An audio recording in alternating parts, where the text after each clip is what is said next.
이 무더위에 주일마다 함께 모여서 예배드리는 것이 참 흐뭇합니다. 우리 호주에서 장갑차를 국제적으로 입찰을 했는데 2조 5천억치, 마지막에 독일과 한국이 경쟁을 했습니다. 독일은 기계공업이 세계적이고 무기가 발전했기 때문에 독일 사람들이 생각하기를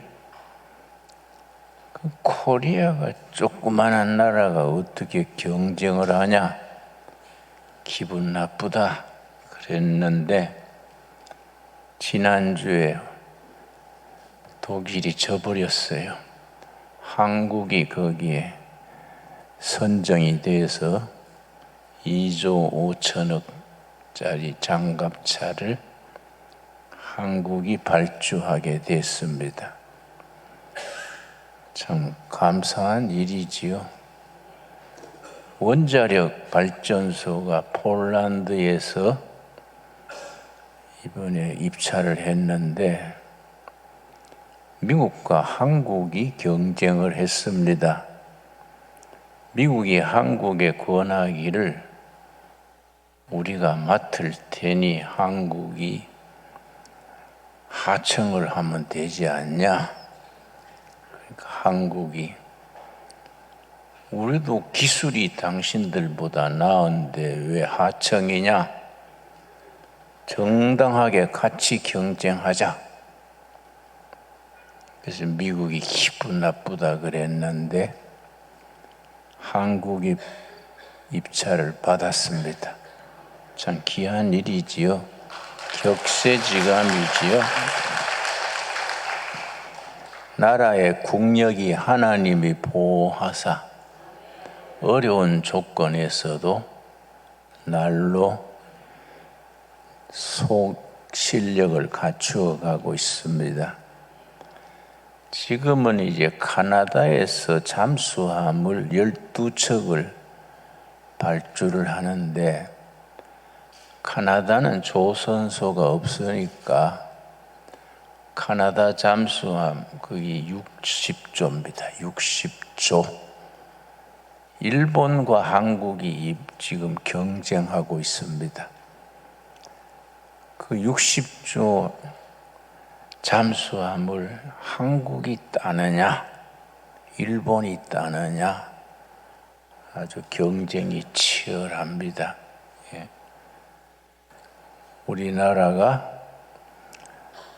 방위산업이 국방과학연구소가 시작된 것은 1970년입니다. 왜 그게 시작됐냐 하면은 박정희 대통령과 미국 대통령 지미 카터가 서울에서 회담을 했는데 지미 카터가 박 대통령한테 당신 같은 독재자가 있는 나라에 미군이 주둔할 수 없다. 미군을 철수하겠다. 그러니까 박정희 대통령이 내가 독재자라 치고 나보다 10배나 더 심한 독재자 김일성이 북에 있기 때문에 그 점을 생각해서 미군이 있어 주시오. 그러니까 카터가 침례교의 독실한 집사인데 그런 세계 정세를 보는 눈은 넓지를 못했던 것 같아요. 아니라고. 미군이 독재 정권에서 주둔할 수 없다. 금년 내로 철수하겠다. 그러니까 박정희 대통령이 화가 났어요. 좋다. 철수하시오. 우리는 자주국방으로 나가겠습니다. 그래서 그게 1970년 카터가 가자말자 8월 달에 한국 국방연구소를 대전에 세웠습니다. 처음에는 수류탄, 기관총, 박격포, 그것밖에 못 만들었습니다. 거기서부터 시작해서 지금은 세계 독일하고 겨루고 세계 수준으로 겨루고 있지요. 우리 대만 문제로 미국과 중국이 많이 다투고 있는데 중국은 조선소에서 군함을 막 찍어냅니다. 중국 군함이 400척이 넘어요. 미국은 300척이에요. 그러니까 군함 숫자가 미국이 중국보다가 100척이 적은 겁니다. 미국 해군에서 비상이 걸려서 군함 숫자가 100척이나 적으니 어떻게 하냐? 미국에서 군함을 생산하려니까 너무 비싸고 그 시간이 10년이나 걸리는 거지요. 한국에서 만들자. 한국에서 미군 군함 100척 만드는 걸 위해서 지난달에 미국 해군 장관 그 관계자들이 한국 조선소에 다녀갔습니다. 하나님께서 이 나라를 지키셔서 북한 김정은 정권이 물러나고 자유통일로 이루어 주실 줄 믿습니다. 김정은 아버지가 김정일이지요. 심장이 나쁘고 혈압이 너무 높아서 거기 북한 의술로 안 되니까 프랑스 전문 의사를 초청해서 진단을 하고 치료를 했습니다. 그래서 프랑스 의사들이 북한까지 왔다가 가면서 김정일이 그 뇌 사진을 프랑스에다가 전송했어요. 그걸 미국 CIA에서 중간에서 가로챘습니다. 그래서 그걸 사진을 분석을 해보니 3년을 더 살겠다. 딱 3년 만에 김정일이 죽었습니다. 참 과학이 대단하지요. 근데 이번에 김정은이가 나보다 키는 1cm 많은데 체중은 143kg예요. 아버지처럼 심장이 나쁘고 비만하니까 김정은이가 얼마나 살까? 그 미국 모든 정보기관, 한국 정보기관이 자료를 모아가지고 시뮬레이션을 했습니다. 이런 체중, 이런 조건에서 김정은이 얼마나 더 살까? 2025년이 한계다. 그렇게 나와 있습니다. 우리가 통일이 되어서 평양 가서 예배도 드리고 북한 동포들을 해방시키기 위해서 우리가 기도해야 됩니다. 오늘 말씀은 요한계시록 8장, 9장. 요즘 우리가 주일마다 요한계시록을 차근차근 공부하고 있는데 요한계시록을 너무 어려운 책이다. 그래서 모두 밀쳐놓지요. 그 목회자님들도 요한계시록 본문으로 설교하는 예는 상당히 드뭅니다. 그러나 요한계시록을 어려운 책이다 생각하지 말고 요한계시록 속에서 예수님을 만나야 됩니다. 그 요한계시록을 또 다른 복음서, 그런 별명이 붙어 있습니다. 또 다른 말로는 제5복음서 그렇게 부릅니다. 사복음서는 예수님이 지상에 계시던 때의 기록이 사복음서고, 제5복음서라는 요한계시록은 예수님이 하늘나라 보좌 우편에서 지상의 성도들을 위하여 도우시고 인도하시는 예수님. 그러니까 제4복음서는 지상에 계시던 때의 예수님의 행적, 제5복음서 요한계시록은 하늘 보좌 위에서 우리를 챙기시는 예수님, 그렇게 구분합니다. 그 요한계시록의 주제가 죽임당한 어린 양, 예수 그리스도. 죽임당한 어린 양. 어린 양이란 말이 요한계시록이 22장으로 되어 있는데 26번 나와요. 어린 양, 어린 양 예수, 어린 양의 생명책 계속 나옵니다. 8장과 9장에는 일곱 나팔이 나옵니다. 그 앞에 5장, 6장, 7장에서는 일곱 인, 도장 인자지요. 일곱 인이 나왔었는데 8장, 9장에서는 일곱 나팔입니다.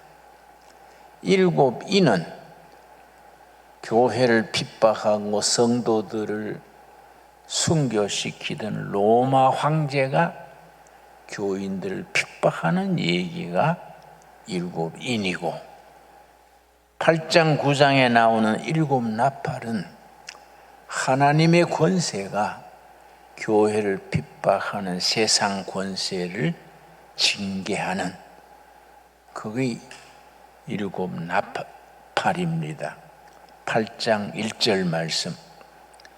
일곱째 인을 떼실 때에, 이제 5장, 6장, 7장에 일곱 인, 도장 얘기가 나왔지요.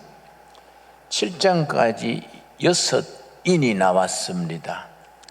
8장 시작되면서 일곱 번째 인, 그걸 떼실 때에 하늘이 반 시간쯤 고요하더니 하늘 보좌에 앉으신 하나님의 오른손에 두루마리가 있었습니다. 두루마리에 일곱 도장이 봉해져 있었지요. 그걸 누가 떼느냐? 죽임당한 어린 양 예수님이 도장 하나하나를 뗀다. 그래서 7장까지 6개를 뗐고 8장에서 일곱째 도장, 일곱 인을 떼시니 누가 뗐습니까? 죽임당한 어린 양 예수님이 떼시는 겁니다. 그 마지막 일곱 번째 인, 도장을 떼시니 온 천지가 조용했습니다. 한동안 조용한데 그때 2절 말씀, 누가 등장하느냐? 2절, 내가 보매 하나님 앞에 일곱 천사가 서 있어 일곱 나팔을 받았더라. 일곱째 인을 어린 양 예수님이 떼시니까 일곱 천사가 등장하고 일곱 천사가 일곱 나팔을 전부 받는 거지요. 일곱 나팔을 든 일곱 천사, 이 8장 9장의 핵심입니다. 3절 말씀. 근데 나팔 불기 전에 아주 참 우리에게 위로가 되는 귀한 말씀이 있습니다. 3절, 또 다른 천사가 와서, 그 일곱 천사 말고 다른 천사 한 분이 와서 제단 곁에 서서, 하나님의 보좌 있는 그 제단 곁에 서서 향로를, 금향로를 가지고 많은 향을 받았으니, 천사가 금향로의 향을 받았는데 그 향이 무슨 향이냐? 이는 모든 성도의 기도와 합하여 보좌 앞 금제단에 드리고자 함이라. 천사가 손에 든 금향로에 지상에서 우리가 올리는 기도가 차근차근 쌓이는 거예요. 여러분, 우리가 골방에서 성전에서 혼자 소곤소곤 하는 기도가 아무도 안 듣는 것 같고 아무 응답도 없는 것 같고 그런 걸 느낄 때가 있지요? 아니다 이게. 그 기도가 하늘에 올라가서 보좌 곁에 있는 천사가 손에 든 금향로의 기도가 쌓이는 거예요. 우리 각자가 드리는 기도가 그 향로에 차근차근 쌓일 줄로 믿습니다. 그런 믿음을 가져야 돼요. 우리는 그저 자기 귀에 들릴 만큼 조금 기도하지만은 그게 향기가 돼서 하늘 보좌로 올라가는 거지요. 그래서 4절이 아주 귀한 말씀입니다. 향연이, 기도의 연기, 향연이 성도의 기도와 함께 천사의 손으로부터 하나님 앞으로 올라가는지라. 천사 손에 있는 금향로에 쌓인 성도들의 기도가 천사의 손을 통해서 하느님 앞으로 올려지는 겁니다. 그 기도가 하나님 앞에 올려지니까 역사가 일어나는 거예요.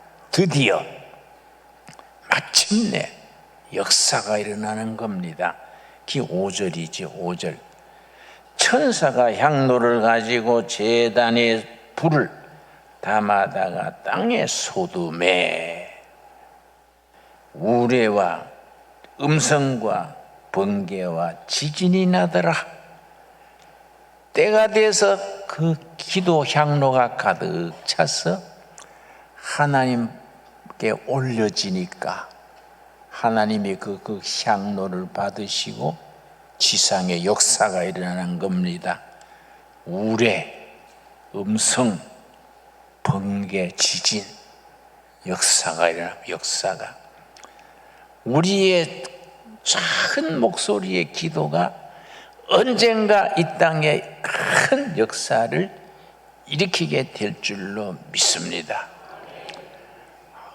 이런 말씀 읽으면 위로가 돼요.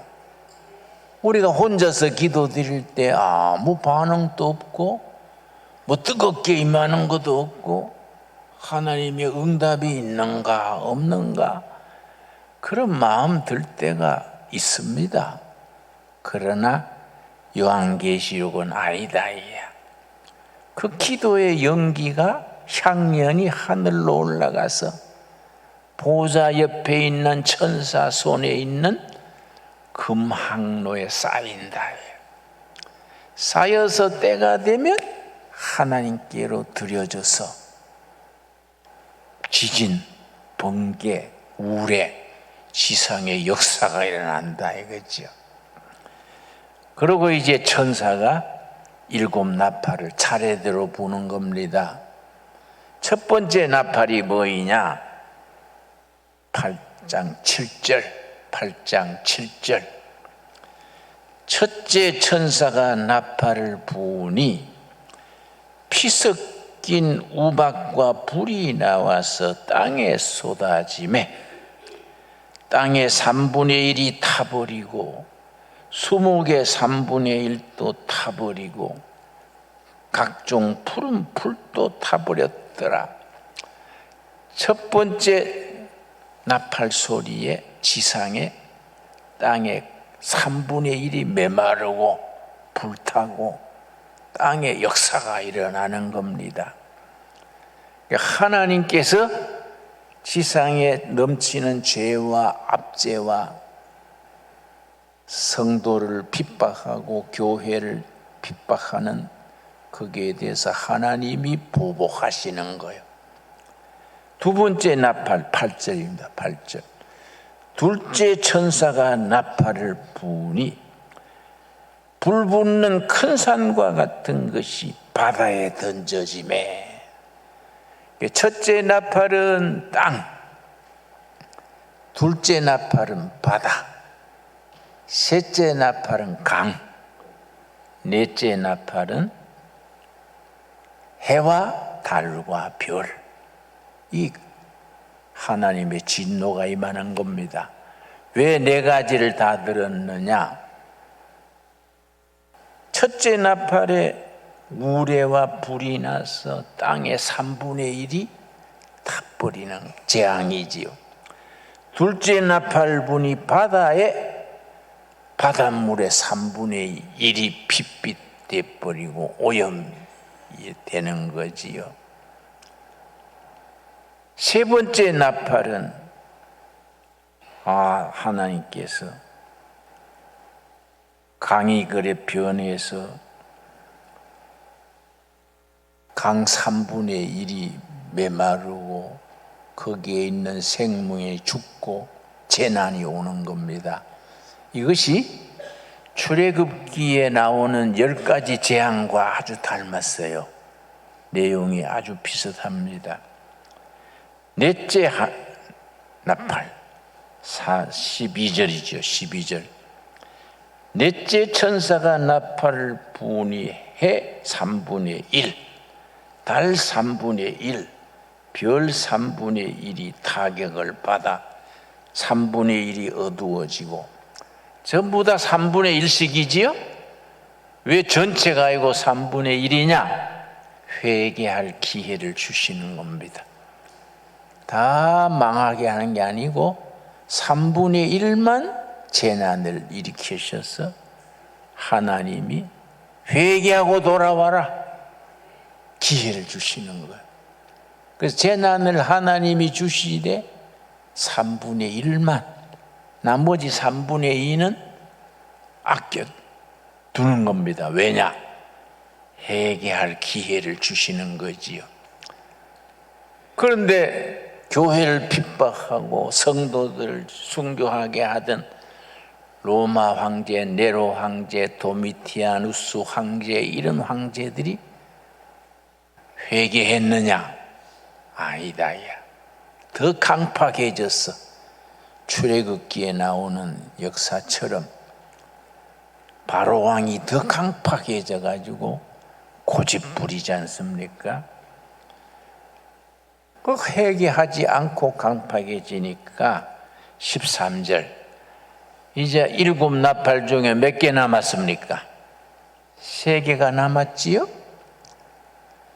땅과 강과 바다와 하늘, 이 다 했는데도 회개 안 하는 거예요. 그러니까 3개가 더 남았어. 13절에 또 내가 또 보고 들으니 공중에 날아가는 독수리가 큰 소리로 이르되 땅에 사는 자들에게 화가 있으리로다. 화가 몇 번입니까? 3번. 새 나팔이 더 남은 거예요. 화가 있으리로다. 이는 새 천사들이 불어야 할 나팔 소리가 남아 있음이로다. 새 나팔이 더 남은 거지요. 근데 9장에 들어가서 새 나팔 마지막 9장에 나옵니다. 그 나팔 소리 끝에 하나님께서 우리에게 주시는 말씀이 뭐이냐? 그 9장에 나오는 5번째 나팔 부으니까 땅에서 메뚜기가 올라와 가지고 사람을 해치는데, 보통 메뚜기 때는 풀을 해치는데 5번째 나팔 부어서 올라오는 메뚜기, 황충은 메뚜기를 말합니다. 메뚜기는 사람을 해치는 거예요. 사람을 막 못 살게 구우는데, 그렇다고 하나님이 명령하시는 거지요. 죽이지는 말아라. 내가 회개할 기회를 준다고 재난을 주는 거니까 죽이지는 말아라. 얼마 동안 그렇게 이루어졌느냐? 5절이지, 5절. 9장 5절. 그러나 그들을 죽이지는 못하게 하시고 5달 동안 괴롭게만 하게 하시는데, 몇 달 동안? 5달 동안. 우리가 구약을 알아야 됩니다. 5달이 어디서 나온 5달이냐? 노아 홍수 때 뱃속에서 홍수를 피했던 기간이 5달이야. 노아 홍수 때 5달 배에 있다가 5달 지난 뒤에 하늘로 난 창문에 비둘기를 날리니까 비둘기가 가서 감람나무 잎을 물고 왔어. 아, 이제 땅이 이제 물이 빠지는구나. 그 역사가 있지요. 그 5달 동안. 그래서 요한계시록에 나오는 여러 가지 상징, 이런 언어들은 전부 구약의 바탕이 되어 있습니다. 그래서 그때 초대교회 신자들은 들으면 아는 거예요. 5달 동안. 그러면 출애굽기에 5달이구나. 그 깨닫는 거지요. 13절, 9장 13절. 6째 천사가 나팔을 불매 내가 들으니 하나님 앞 금제단 네 뿔에서 한 음성이 나서 6째 나팔 부니까 14절. 나팔 가진 6째 천사에게 말하기를, 여러분 교회 오실 때 성경 들고 오셔야 돼. 오셔가지고 내가 될 수 있는 대로 천천히 읽으니까 자꾸 찾아야 돼요.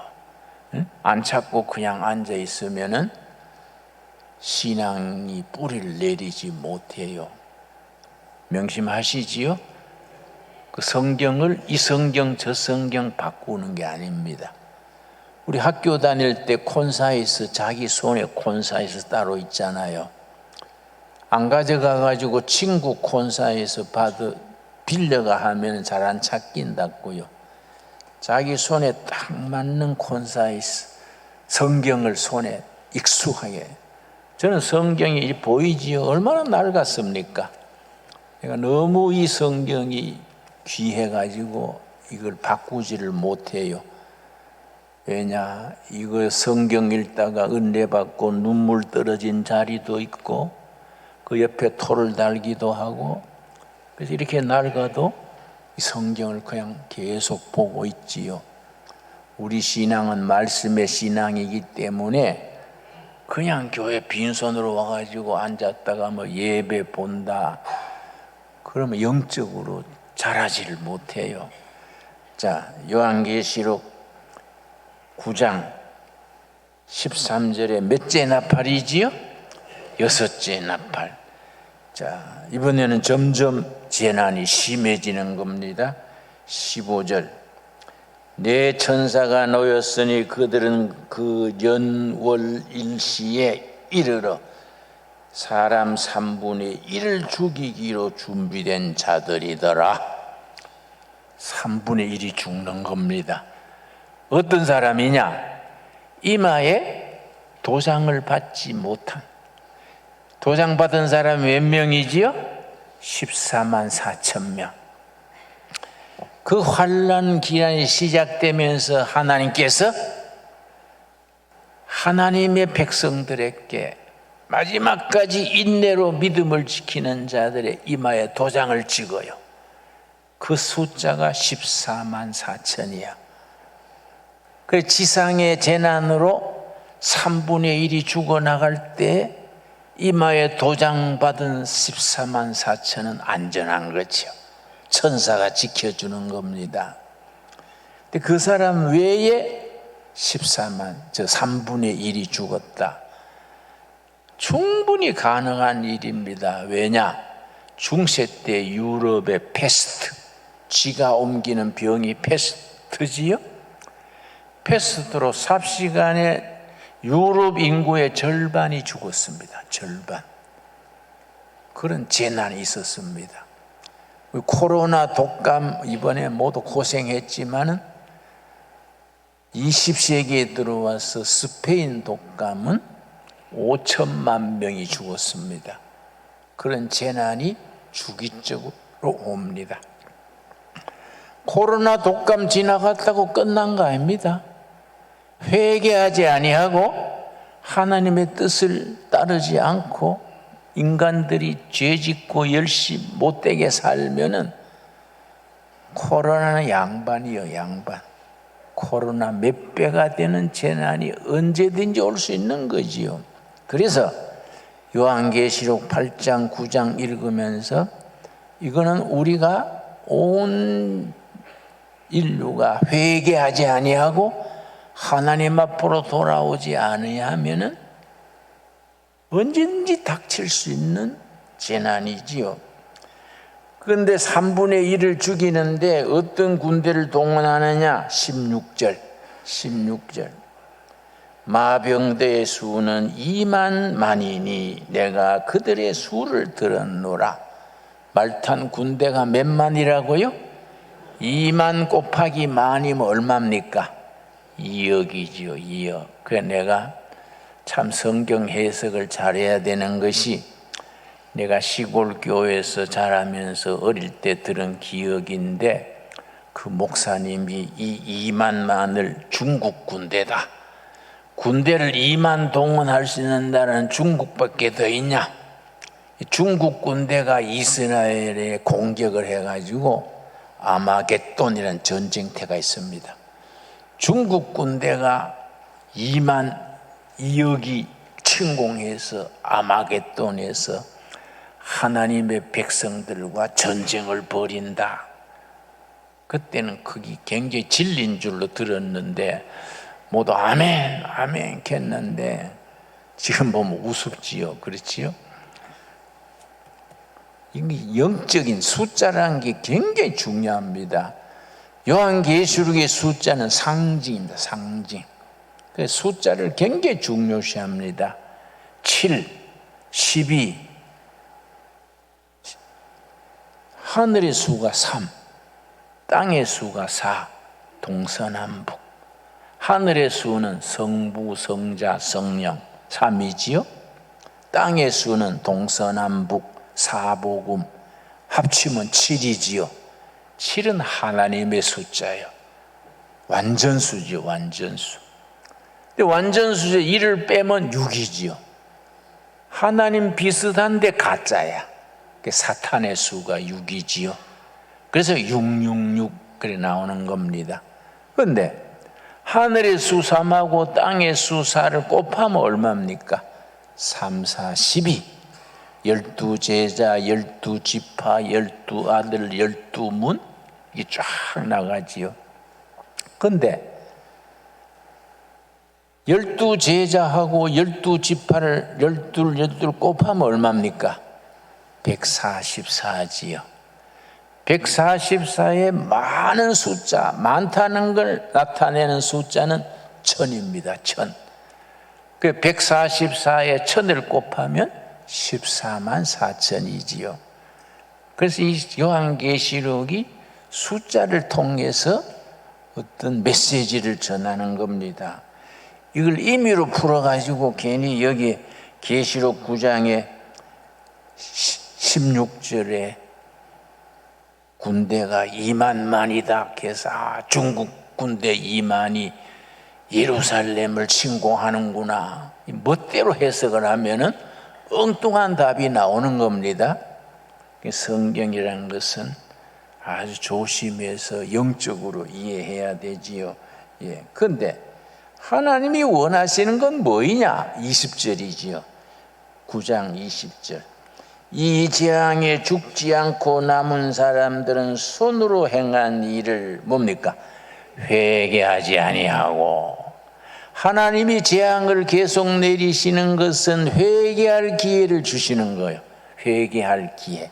그런데 회개를 안 하는 거예요. 회개를 안 하시니까 하나님께서 재앙을 거두실 수가 없지요. 그런데 10장에 들어가면은 그런 재앙 속에서 성도들에게 주시는 말씀이 10장입니다. 10장. 일곱째 나팔 불기 전에 10장이 나오는 겁니다. 10장 1절. 내가 또 보니 힘센 다른 천사가 구름을 입고 하늘에서 내려오는데 그 머리 위에 무지개가 있고 그 얼굴은 해 같고 그 발은 불기둥 같으며. 2절이 중요합니다. 2절 우리 한번 같이 읽겠습니다. 그 손에는 펴 놓인 작은 두루마리를 들고 그 오른발은 바다를 밟고 왼발은 땅을 차고. 손에 놓인 두루마리가 뭘까요? 성경 말씀이요. 하나님의 말씀. 두루마리를 밟고 땅과 바다를 짚고 일어서 있는 겁니다. 그런데 그 두루마리에 대해서 하나님이 뭐라 하시느냐? 8절 말씀, 10장 8절. 하늘에서 나서 내게 들리던 음성이 또 내게 말하여 이르되 너가 가서 바다와 땅을 밟고 서 있는 천사의 손에 펴놓인 두루마리를 가지라. 이 두루마리를 손에 잡으라. 9절이 우리에게 주시는 위로의 말씀입니다. 10장 9절. 내가 천사에게 나아가 작은 두루마리를 달라 한즉 천사가 이르되 갖다 먹어버리라. 말씀을 먹으라.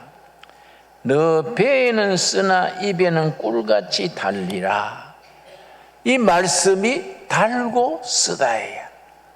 말씀을 들을 때는 달고 오묘한데 그대로 살라니까 괴로운 거예요.